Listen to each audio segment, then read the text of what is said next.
Welcome to another edition of Sideline Sanity with me, Michele Tafoya, sponsored by Legacy Precious Metals. There has never been a better time to invest in precious metals, so go to legacypminvestments.com, legacypminvestments.com. We thank them for their unwavering support. Today, I want to talk about something that some people are uncomfortable talking about, and that is immigration. And I don't know why we're uncomfortable. We're a country of immigrants. My parents are both immigrants. My daughter is technically an immigrant. We adopted her from Bogota, Colombia, and she is here now as an American citizen. We all came from somewhere, but there's a difference between immigration and illegal immigration. And right now, what's happening at the southern border is not just illegal immigration. It is an unsustainable pattern of people just walking into this country, and we don't have the necessary personnel to handle it. And so over 2 million people have walked into this country in fiscal year 2022, which just ended. I think it's like 2.75 million. I have the number here. And in El Paso, where they've just declared a state of emergency, about 2,000 people a day are crossing into El Paso, Texas. Why are we okay with this? We're going to discuss that next. For nearly 3 decades, she's reported the action from the sidelines. She started very young. She's covered the NBA, NFL, Olympics, and the college football and basketball national championships. And now, during these insane times in our world, Michele Tafoya thinks we need a serious dose of sanity. This is Sideline Sanity with your host, one of the sanest people on planet Earth, Michele Tafoya.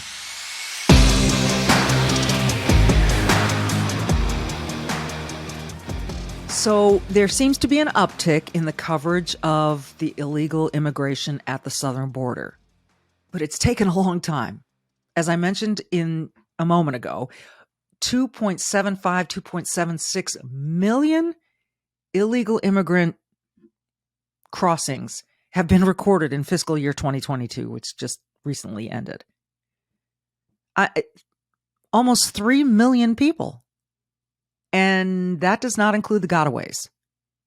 And who are the gotaways? You can have a big heart. You can be compassionate.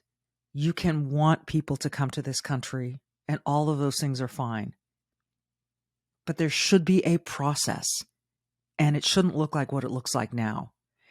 And let's be clear about this, and let's be honest about this, that this tide began rolling in when Joe Biden stepped into the Oval Office. Yes, it did.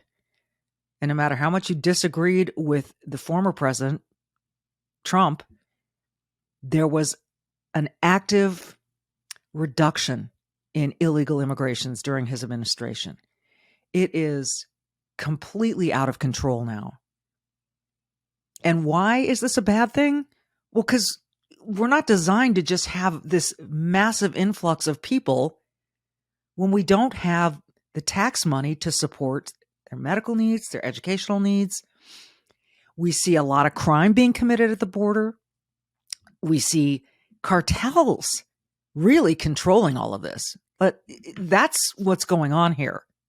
And so drugs also are coming across. So this whole idea of illegal immigration has far less to do with who is coming than how it is happening and what the offshoots are. And the fentanyl is a massive offshoot, and we have about 300 fentanyl deaths a day in this country. You've heard people, maybe you haven't, compare it to a plane crash a day. If that were going on, you think we'd be kind of just accepting it? No. The drug cartels are controlling the southern border, and we aren't giving our side, the Border Patrol and Customs, we aren't giving them the tools that they need, the resources they need, or even the support that they need. And we've seen that. Now, I mentioned that there's been an uptick in media coverage. ABC's Martha Raddatz was down at the southern border to see for herself what's going on. And she had a sit-down interview with GOP Governor Greg Abbott. He's the Republican governor of Texas. And she made a statement that is really easy to say, huh? What'd you say? Listen to this very closely. Here's Martha Raddatz with Governor Abbott. You talk about the border wall, you talk about open borders. I don't think I've ever heard President Biden say, we have an open border, come on over. But people I have heard say it are you, are former President Trump, or Ron DeSantis. That message reverberates in Mexico and beyond. So they do get the message that it is an open border, and smugglers use all those kinds of statements. Okay. First things first. She's never heard Joe Biden say, we have an open border. And so the fact that the cartels are hearing that statement is the fault of Governor Abbott, former President Trump, and Ron DeSantis. It's your fault. They're getting the message. But hang on a little bit, because there are some receipts that we've got. Let's just flash back to September 12th, 2019, a Democrat debate. And here is exactly what Joe Biden said. I would, in fact, make sure that we immediately surge to the border. All those people are seeking asylum. They deserve to be heard. That's who we are. We're a nation that says if you want to flee and you're fleeing oppression, you should come. We should surge the border, he said. And then recently, when he was making a trip to a border state, Arizona, he said he had more important things to do than to go visit the border. He was going to Arizona. He's going to be right there. And people want to say, oh, it's such you've got to get Secret Service. You've got to do all the preparation. Is it the best use of our resources? Well, you could say that about any trip that he makes. But we have a legitimate crisis on the southern border. And anyone who thinks it's anything less isn't looking at the same pictures I'm seeing. And these are not fake pictures. See, here's one of the scary things. I think people are so quick to be in denial because they think things are made up. Because we've been conditioned lately to not believe our eyes. We've been conditioned because some speech has in fact been suppressed. Articles have been suppressed. Journalism has been suppressed. We don't know who to trust, right? We don't know which resource to look to and say, well, boy, there it is. That's those are pictures. Because people are going to say, oh, that's old news. That's yesterday. That didn't happen recently. That's not going on. Come on, man. Exactly. Come on, man. It's happening. It's happening. So when you have a journalist like Martha Raddatz of ABC telling the governor of Texas, it's his message that's being amplified and not what we just heard Joe Biden say, not the come on man, but the other part about we should surge the border.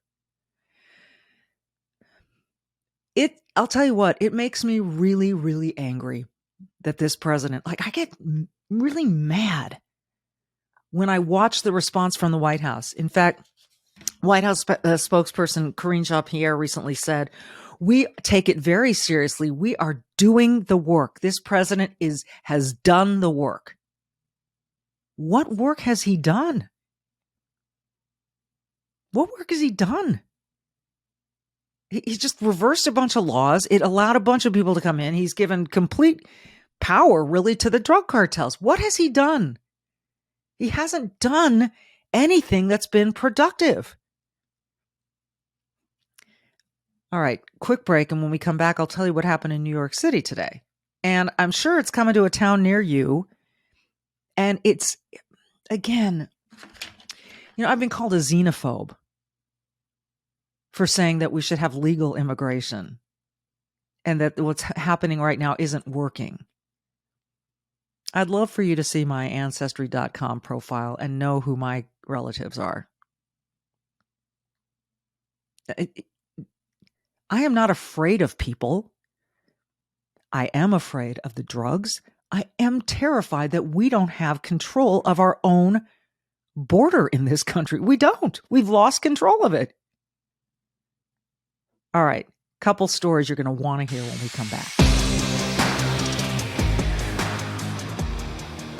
So, quick break to tell you about Legacy Precious Metals, the only company I trust when investing in gold and silver, and a reminder that we're in real financial strange times. And if you want a long-term play that's going to be safe, that's going to protect against inflation, protect against a weakening dollar, or be a hedge, gold and silver is the way to go.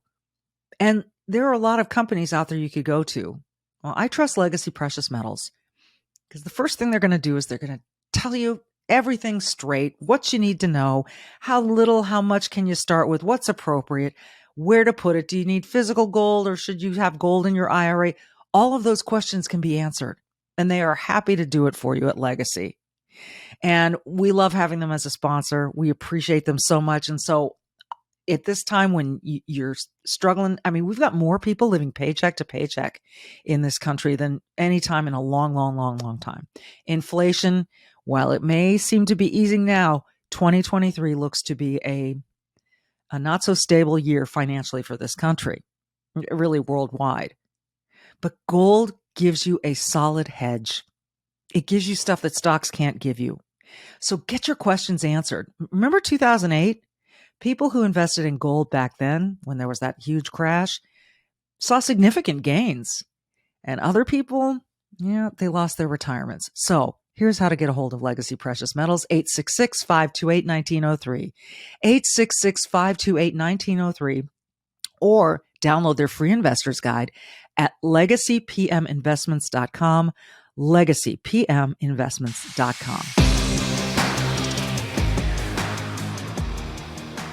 Okay, I told you I had a couple stories for you.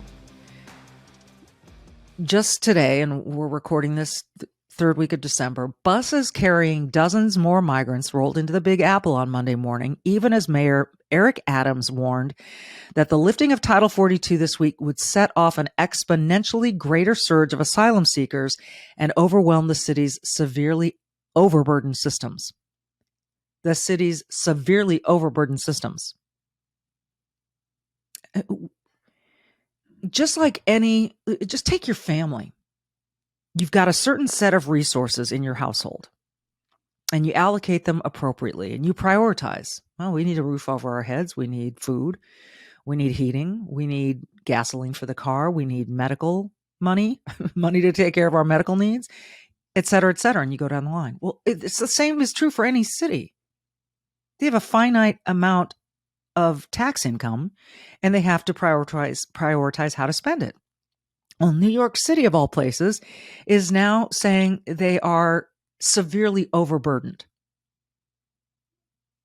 And that's because, like I said before, about 2.76 million illegal crossings have taken place in fiscal year 2022. Now, they're not all going to New York.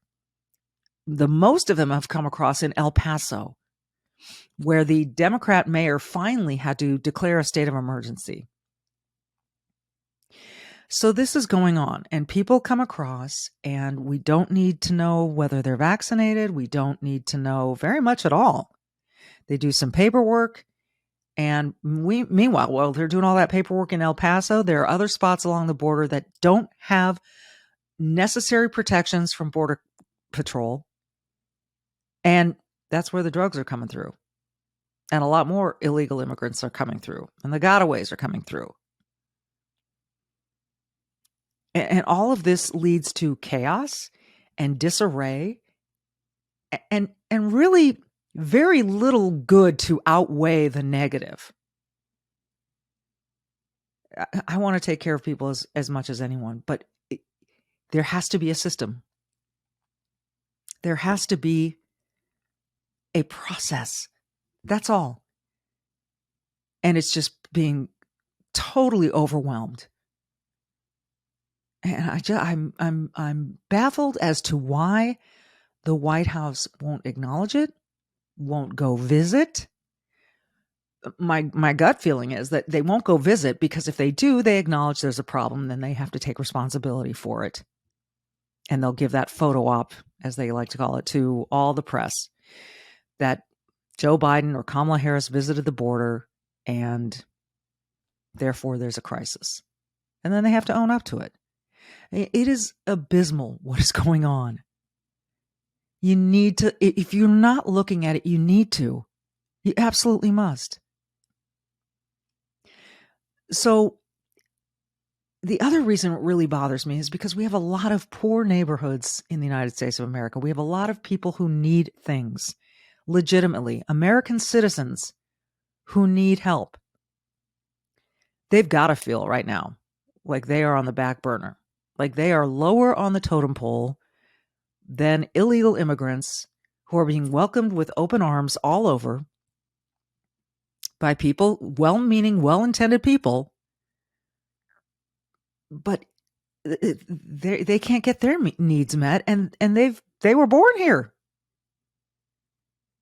I think there's this tendency to say, well, because you were born here, you're advantaged and you're privileged and you're an American and you don't, we're here to help the downtrodden. Plenty of downtrodden here in America, folks. Plenty of downtrodden. And thank goodness for the charities and for all these organizations that are trying to help. But meanwhile, the government, the federal government, whose first priority is to keep its citizens safe, has been doing an abysmal job. And people from all over the world are getting across that southern border. There was a story I saw today about an Afghan translator who helped us during the Afghan war, who could not get into America. I'm sure his asylum needs are as great or greater than most. So what did he do? He went through South America, made his way up to the border, crossed, and was thrown in jail. Thrown in jail. Even though he is someone who helped this country, who stood by our side in Afghanistan. Our priorities seem really out of whack. I say this a lot. I wake up every day and feel like I'm being punked somehow. Like we're an upside down world. And I'm just baffled about this. So for very many reasons, we want to help. And we are the most generous country on the planet. There's no question about that. And I appreciate everyone's best intentions. At the same time, you can't do the first level thinking without doing the second and the third and digging deeper. Okay, what happens if we welcome everyone into this country? Don't you think a few bad apples might slip in? Yes, Michele, but we already have many bad apples in America. Yes, we do. Why would we want to increase that number? Why would we want to accept people here who have been convicted of crimes in their own home countries? Why would we want to do that? When we can have border control where we can sift out the good from the bad. And no, Nancy Pelosi, don't tell me they're all God's children. There are a lot of good people crossing the border. There are a lot of bad people crossing the border. We've already seen them. Some with criminal histories, and many have come here and committed crimes the same way. Well, yeah, but crime's a problem already. Why make it worse? If you want to control crime, we have an ability to do that at our borders. And yet we're not doing that job. We're not doing it well. No, we're doing it really poorly right now. So for all the good intentions, we have to remember that there are other things to consider and that the best way forward means it's best for all parties. And that includes all of us here in the United States. I mean, look, if New York is getting busloads of migrants, they're going to be everywhere. So it's not like this is limited to El Paso and Yuma, Arizona. It's not just staying in one spot. All of these resources are going to get tapped out. And then what are we going to do? And who are we going to prioritize? And what's going to happen? And I would maintain that it's just going to divide us even more. Because the people with resources will say, hey, Doc, I know you're busy in that emergency room, but if I pay you a fee, will you just be my personal doc and start a kind of a diamond level, practice where a bunch of us with resources can pay you just to take care of us? Can you blame a doctor for saying no to that? So then there will be more of a divide.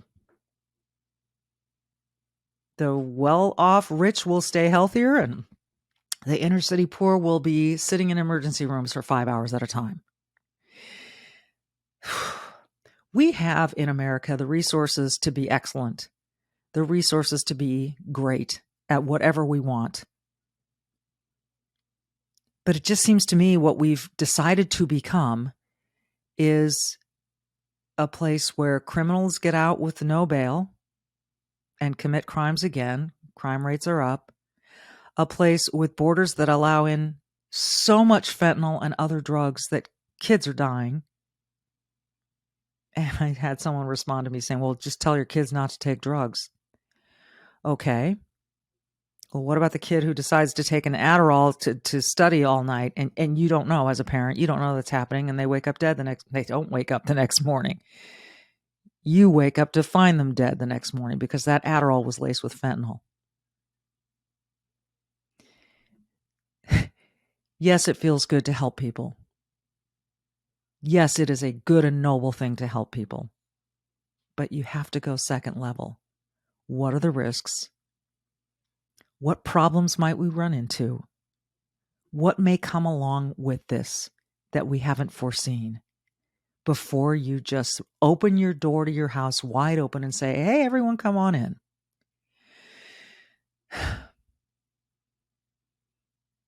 So you can say Michelle's a xenophobe, or you can be intellectually honest and open your mind and say, well, wait a minute.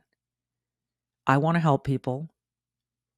And yeah, what are some of the complications that may come along with this? And then maybe take a look at what's going on the border. And by the way, even before many of them get here, they're dying in rivers, they're dying in deserts. This is a cluster. It is a cluster. And I think you know what I mean by that. So, a little stream of consciousness here, but it does not make us xenophobic or afraid of brown people. I'm picking these phrases that I've seen. People love to just call you a racist or a xenophobe or whatever phobe you pick, whatever it is of the day, and call you names rather than debating with you or rather than conversing with you or listening to your questions. I'm just so tired of that. So if I take heat for saying we need legal immigration and we need a process, so be it. Because we do.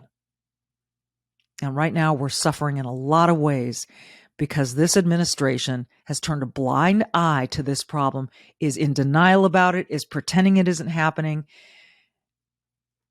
and says they're doing the work. That is laughable. And I'm trying to stay restrained here and sane with my commentary, but don't let it belie my anger toward this White House of making us less safe every single day by allowing in people whose backgrounds we don't really know about, whose criminal records we don't really know about, who's allowing for all the gotaways, the people who are clearly have criminal intent, for letting all these drugs into our country. Trust me, it pisses me off. And every time I hear them try to say we're doing the work or we are paying attention, I just can't take it. No, you're not. If this is your idea of doing the work, you don't deserve to be in the office. And I'll leave it at that. Thanks for listening to Sideline Sanity. Be brave and do good.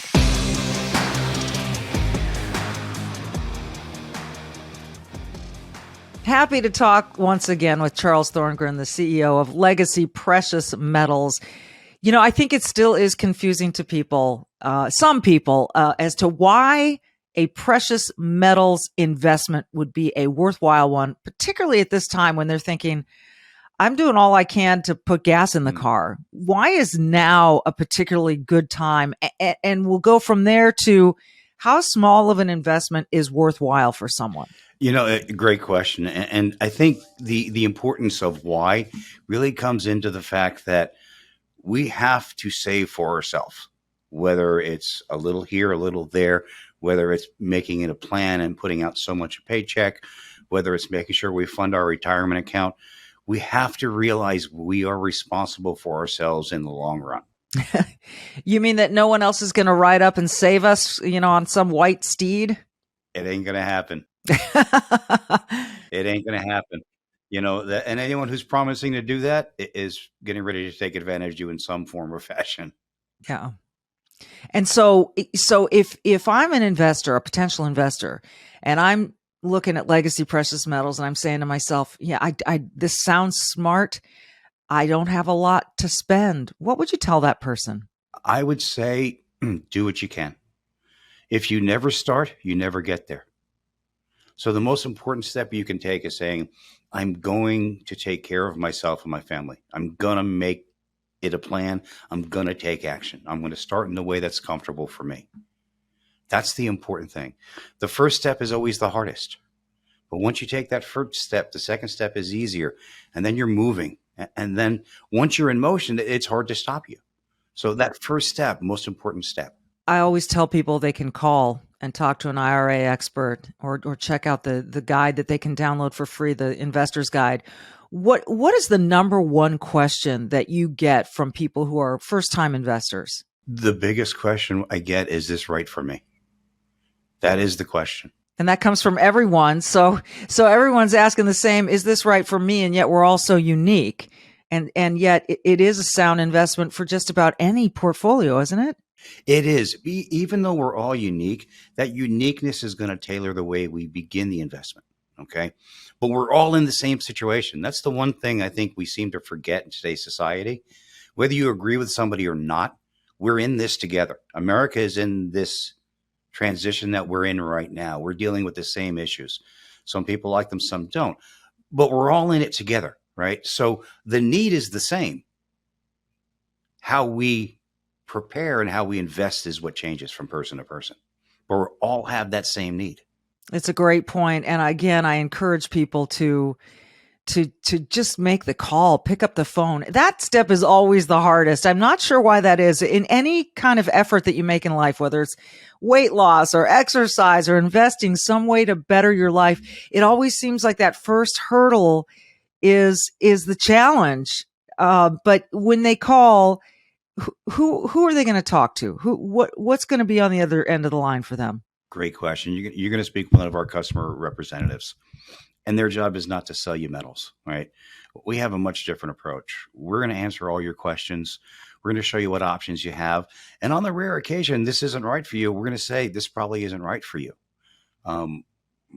We have a gold company here, but I say it all the time. What we actually deal in is customer service.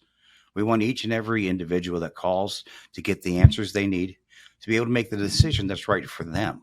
And we want to do that in a way that's not pushy, that's not salesy. And that's what makes my team so special. We care about each and every caller. And we're going to show you what options you have, and then you get to make an informed decision. So don't be afraid of the phone call. It's the best thing you can do. And this is why I am so honored and I feel privileged to be sponsored by Legacy Precious Metals. They're the ones that I'm going to deal with. And I encourage you to pick up the phone, give them a call. Even easier, go check out their guide. It's a free investor's guide at legacypminvestments.com, legacypminvestments.com. But as you said, Charles, pick up the phone. You're going to talk to someone who can answer your specific questions and get the ball rolling, get started, do something that is a long-term play for your family's benefit. Charles, it's always great to talk to you. Thank you so much. Oh, it's my pleasure. It's always great to be here.